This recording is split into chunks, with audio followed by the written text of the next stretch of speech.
নমস্কাৰ আপোনালোক সকলোকে মোৰ ইউটিউব চেনেললৈ পুনৰবাৰ স্বাগতম জনাইছোঁ আৰু আজি মই আপোনালোকে দেখিছে মই চাদৰ মেখেলা পিন্ধিছোঁ আৰু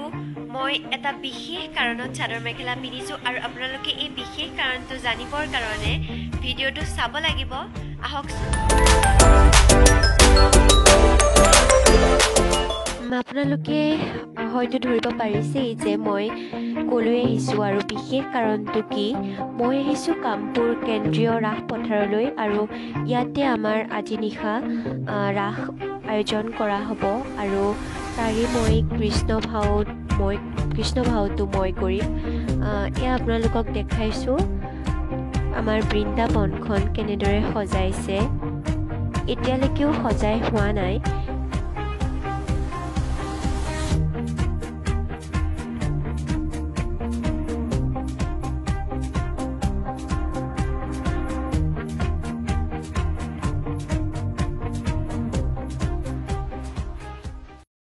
গম পালে মই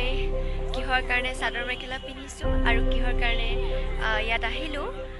এয়া ৰাধা ভাও কৰিব লোপামুদ্ৰা হাজৰিকা বা আৰু অসুৰ আমাৰ অসুৰ আৰু এয়া গোপীসকল অভিস্পা এয়া আমাৰ গোপী অভিস্পা হাজৰিকা তো আপোনালোকে ভিডিঅ'টো শেষলৈকে চাই থাকিব আৰু মই ৰাসৰ কিছুমান মুহূৰ্ত আপোনালোকক দেখাবলৈ চেষ্টা কৰিম যিহেতু মই কৃষ্ণ গতিকে ইমান আপোনালোকক তেনেকৈ দেখাব নোৱাৰিবও পাৰোঁ হ'লেও মই চেষ্টা কৰিম যে আপোনালোকক ৰাসৰ কিছুমান মুহূৰ্ত